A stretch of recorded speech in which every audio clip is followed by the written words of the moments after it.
going to be talking to you guys about how a big scale fashion shoot works. This is something I had no idea about. When I grew up, there was no info. There was a few behind the scenes shoots that I could find on Google Images, but I had no idea about how a big fashion shoot worked for $1 million brand, $1 billion brand. I had no idea. I studied photography at school. I studied at university for a year, and I did internships and stuff like that, but I honestly had no idea. When you show up on set, what do you do? What equipment do you need? How does it work? What's all the terminology? All this kind of thing. I had absolutely no idea. So I thought that could be really useful for me to do a video on that, because now before quarantine, I do these sorts of shoots, a couple times a week. And I'm now so familiar with them. And it's funny because even 3 or 4 years ago, I hadn't, maybe 4 or 5 years ago, I hadn't even been on one yet. And it's all been very recent where, I've been working on such big projects and such big brands. Sometimes I have a team of, for the photo shoot, there's a team of 60 people. And I've got to make sure that, obviously there's producers there and stuff, but obviously I've got to make sure that I'm overseeing my section of the team and making sure we get everything done, which can be very overwhelming. So I'm going to run you through from the start to the end. So, step 1, usually the client reaches out. I'll normally get an email from a brand saying, "Hi, we have an upcoming shoot. We would love to put you forward for it." Sometimes they know they want you, and sometimes they're still asking around a few other people and trying to figure out which photographer they want. So they say, "We've got the shoot. Are you free on this date? Or are you free in this week? Are you available in this city or that city?" and stuff like that. And then if I'm available, if I want to do it, I'll reply and I'll be like, "Yeah, totally down. I'm free on these dates. Can't wait to see the, mood board and the brief," basically. And basically a few more terms, just so you know, for, mood board is the brief, like I just said, or the treatment. A treatment is basically a massive, 30 to 100 page mood board, which runs down every single shot, every single look. Sometimes it's smaller, sometimes it's bigger, but a treatment is basically like, this is what we're doing from start to finish. All the information is in this treatment. It's normally a very, very well put together document, either done on InDesign or Keynote. And normally the brands do this. So you reply to them and say, "Yeah, I'm down." They reply normally and they say, "Hey, please, can you sign this non-disclosure agreement?" And, obviously read through the non-disclosure agreement and make sure there's nothing crazy in there. But if you've read it through and it seems reasonable, sign the non-disclosure, send it back to them, and then they normally send you over the full treatment. So then you get to see the mood board, the product they're shooting, everything. And obviously make sure you keep these files all top secret. Then they'll say, "This is a 2-day shoot. This is the brand we're shooting for. This is the product. These are the models. This is what we need." Sometimes they want you to build out the treatment a bit more if they really like your creative direction, or they just want to see what you do with it. Or sometimes this treatment is set and that's what you're doing. So then normally there's an email chain going on for a while talking about the shoot, how it's going to be done. Sometimes they want to schedule a pre-production meeting or a pre-production shoot. pre-production call. And basically the pre-production call is just to run through, and all the pre-production meeting is to run through all the details and get your opinion on everything, get their opinion, and maybe the creative director talks through, and there's 10 people on the call. But yeah, you normally have these calls or these meetings to go through exactly what is going to go down. If you're going to a meeting in person, then I would suggest dressing, smart casual, maybe a blazer jacket and some jeans and some, nice plain black sneakers or something. Dress practical, but dress, appropriate, and that's what I would say. Don't just go in like your sweatpants or anything like that, and don't go like dressed up in a dress and heels. Like, just be smart business casual. And bring your laptop, make notes. It's really important to make notes at these meetings. And then I would say the next thing that happens is, this can be done before or after the meetings, normally before the meetings, is the budget. Now it's always really good, and especially when you get to this level, to have an Excel spreadsheet drawn out, or a PDF document of some kind, which is kind of like a contract / quote, so you can kind of just break down the budget, even if you just do it in the email but make it fancy. And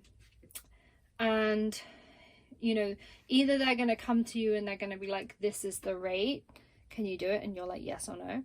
Or they're going to be like, okay, can you give us a quote based on the amount of shots we need, the usage we need, all this stuff.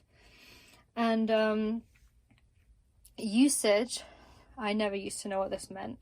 Usage is basically like what these images are going to be for. Like, are they going to be on billboards across America? Or are they just going to be in there, in Sephora? Are they going to be for their in-office photos?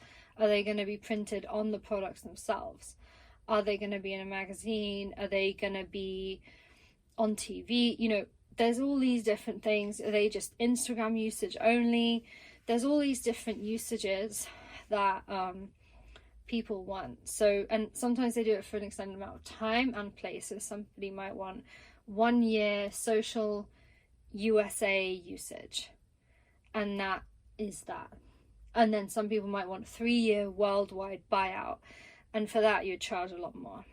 So generally you've got your day rate, then you've got the usage fee that you put on there, and you kind of just have to figure these out over time. Ask any other photographer friends or anybody, producers or anybody else that works in fashion. At this point, when you're doing jobs of this scale, you probably know quite a few people in fashion, so you can probably just ask around anybody that seems like they know their thing and try and find out these rates. So yeah, when you're doing your budget, just make sure it looks nice, it looks simple, it looks practical, and these are some things that you're probably going to want to put in the budget. Normally I'm talking about a big brand, I'm talking about a big commercial shoot, and normally on a big fashion or beauty campaign, this is the stuff that I put in my quote. So I'd put in my rate, it's like my day rate, then the usage costs, and then I would put in camera equipment. So depending on the job, depending on the spec, sometimes I'd have to rent extra camera equipment. So, that charge can be anywhere from $200 to $700 for the day, depending on exactly what I need, all that kind of thing. Digi equipment. So the digi equipment is all the stuff that the Digitech, which I'll get to in a minute, is going to use. So that is, the laptops, the tethering cables, the, all that kind of stuff, the monitors, all of that kind of thing. I'll explain that more in a minute. but the digi equipment normally is around 600 to 1,500, really depending on, again, on the job and the spec of the job. Do we need 3 monitors? Do we not even need a monitor at all? Do we need a cart? Do we not? All these things. So it really depends. And then lighting equipment. Now lighting, again, can be anywhere from 400 if you just need a few reflectors and bits and pieces, and then it can be all the way up to 3,000 if you need loads of constant lights and you're lighting a massive set. You know, you just don't know, you know, are you going to have delivery fees? All these things, you don't know what it's going to be. So lighting can really range. On average, I'd say it's around 1,000 to 1,500 a day, you know, for the shoots that I do, but sometimes it's more, sometimes it's less. It really depends. And if the client only has 800 in the budget, then you're just going to have to make it work, and you're just going to use the lights that fit within that budget to do the job that you have. Most of the time you can do it. It's obviously just not going to be as good a result. And then so yeah, those are the equipment costs that you need. And then team wise, so I mentioned the Digitech stuff. So some of you might know what this is, some of you might not, but my team normally consists of about 4 or 5 people, sometimes even 6 or 7. The one I'll talk about first is the Digitech. The Digitech is so important, especially on a high level shoot, because you're shooting on your camera. Attached to your camera normally is a massive orange cable, and basically all the images from your camera are passing through the orange cable, the tethering cable, and onto the laptop. So normally there's a Digitech who is a person that is basically organizing the files and setting your camera gear up. They do everything for you. It's amazing, and they're very talented people. And so yeah, the Digitech is sitting there going through the files, making sure everything's backed up. They're checking as the files are coming in, making sure that everything's in focus. They're doing a color balance, which you can work on them with, and just processing everything into Capture One is normally the program that they use. And yeah, they're there doing their thing. And normally their rate that includes their kit is anywhere between 1,200 to 2,000. You know, again, depending on how much kit you need, how experienced they are, but I'd say in general, like, those are their rates. I'd say on average maybe like, yeah, 1,200 to 2,500 for them and their kit. So obviously, you know, this is a lot of money, but we're talking about, you know, big scale jobs here. And then on my team, I normally have, so the head of lighting. So this person is running the lighting show, and then they have anywhere between 1 to 5 assistants, again, depending on the scale of the job, you know, under them, working to make the lighting and the backdrops change over and everything like that. And their rate is, you know, anywhere between $500 to, you know, $700 for the day, really depending again on the job and how long the hours are and where it is and all that kind of thing. But yeah, they are there to sort out your lighting, because, you know, the Digitech is doing the digi stuff, so they can't really be helping you with lighting as well. I've done smaller jobs where the Digitech does help with lighting, but it's in a situation where the lighting stays the same all day, so the Digitech isn't having to run between it. But most of the time on set, they want to change the backdrops about 8 times, they want to change the lighting, they want to move the lighting across the room. You know, sometimes we're trekking around the desert, sometimes we're on the beach and you're running around, so you've really got to have a different lighting person to the digi person. And yeah, so this lighting person then has their assistants, and sometimes they'll pick the team, sometimes you can pick the team. And then the assistants can be anywhere from, you know, 300 to 550, again, just depending on their experience, you know, maybe even 600. But Then the last team member that I normally have is my PA. So PA is personal assistant, and sometimes I don't have one, sometimes I do. Again, it depends on the job, but they're really useful to have. I have a couple of great ones, and they just help me with just the running of everything, or just random things. Like one time I was shooting, in LA on the road all day. We were doing this like road shoot, and it was really, really hot. So they basically just had to hold an umbrella over my head so that I didn't get sunstroke. They obviously held another one over their own head, but that was that was their job for a lot of it. But silly things like that actually are really important. So it's really good to have that. And sometimes they'll get you or your team a drink. Sometimes they'll run between you and the producer to make sure everything's on schedule. Sometimes they'll help the lighting assistants. Sometimes they'll help get the team food. A lot of other things. For example, one time I was on set and it was really cold and everyone really needed socks, like extra thick socks and gloves. So I gave the assistant $60 and got her an Uber to Target. And she just went and got a bunch of gloves and socks and stuff for everyone, which everyone was really freezing and it just needed to be done. It's those sorts of random tasks like that. And the personal assistants can be anywhere from 180 to 400 a day. Again, it depends on their experience, what they sometimes it will be more.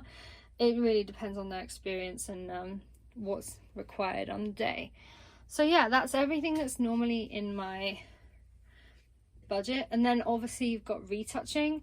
On this kind of level shoot that I'm talking about, normally they go through a retouching house or a retoucher, and retouching can be anywhere from 60 to 1,000 an image. Again, it depends what you're doing, it depends what's happening.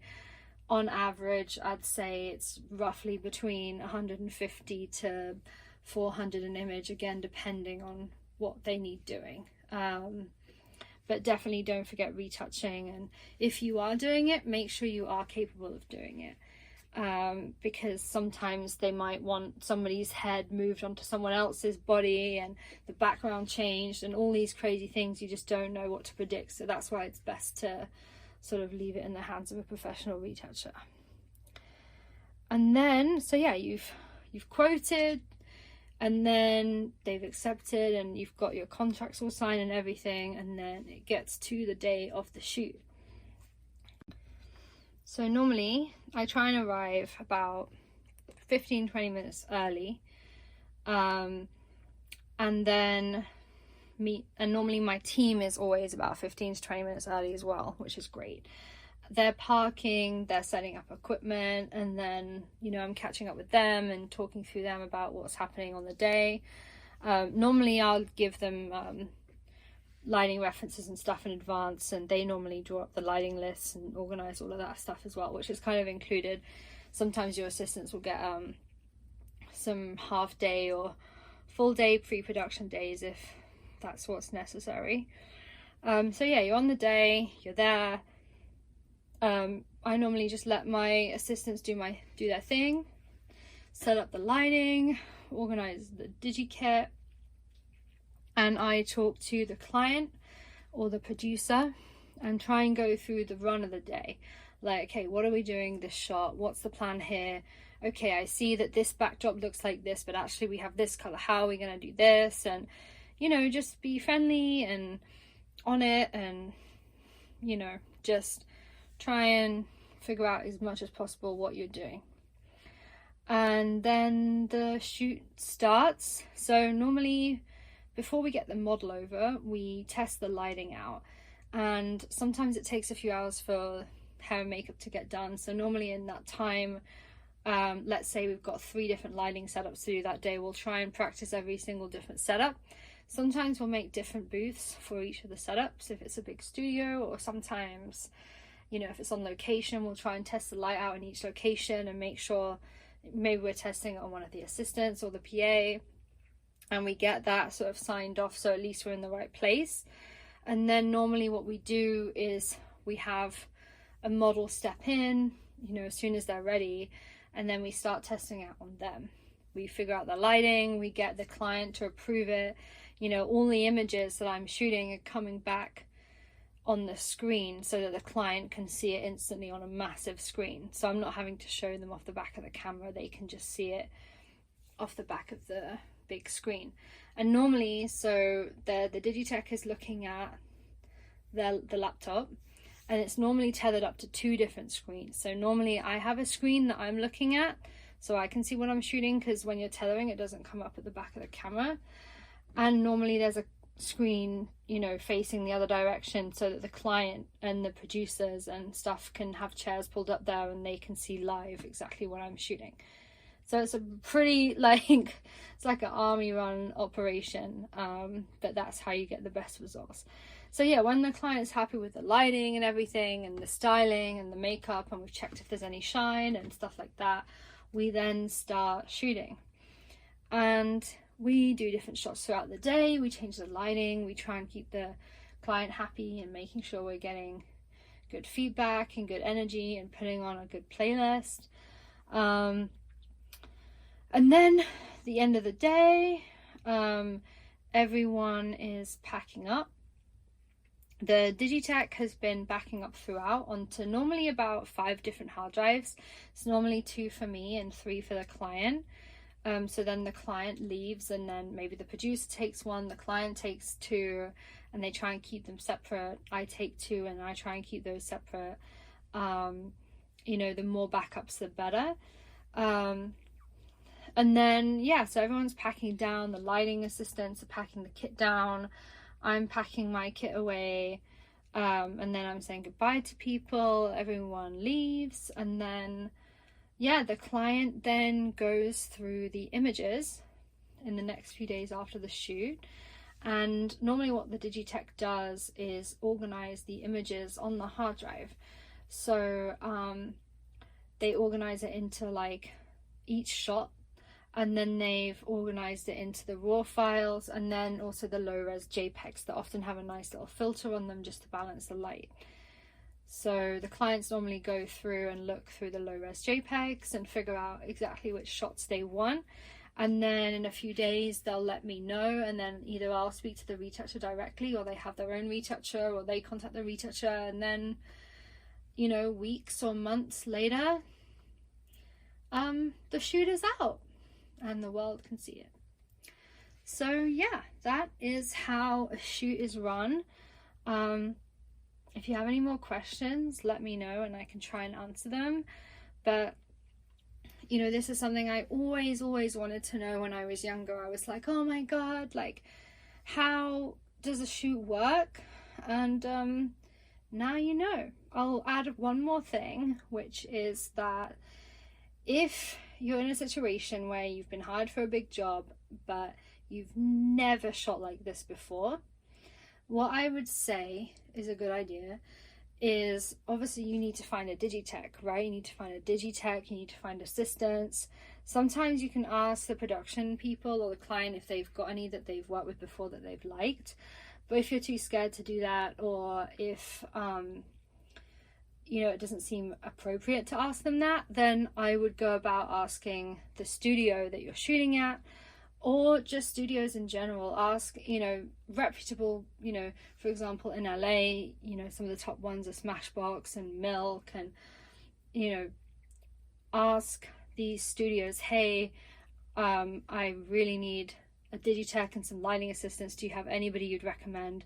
And most of the time, you know, the people that work there are super lovely and will just send you over a list of the people that they know are great. And then you can go about emailing these people or calling them up and saying, hey, I've got this shoot, what's your rate? I need a Digitech, you know, all these things. And generally you can get that pretty quickly. If the studios aren't replying to you, just give them a quick call and just explain the situation. This helps especially if you are shooting at their studio, but if you're not, then, you know, normally they still try and help because they know you'll probably be at there soon. But yeah, I'll ask, you know, again, if you do know any other photographers, or maybe maybe you're friends with some makeup artists that work on shoots of this level, and they might know photographers that might know some people. Just really try to think outside of the box, because there isn't really an agency for digitechs or assistants. So you do have to think outside of the box. Now, you could also ask photography agencies, but I just don't know how well. I mean, they might try and keep those people for them, so I don't know how they might not be as helpful. Um, you know, yeah, I feel like that's probably the best way to go to find them. At least that's how I found when I first shot in LA. I needed to get a team together, so I messaged one of the studios, and the guy there was really helpful and gave me a list of about 60 people. And yeah, so eventually I just went through that list and found people that worked for me, and yeah, that's how it worked. If you have any more questions, let me know below. Subscribe and like this video if you enjoyed it. Hopefully you found it helpful. If there's anything else I can help you with, let me know, and I'll get back to you in the comments, and I'll see you in the next one.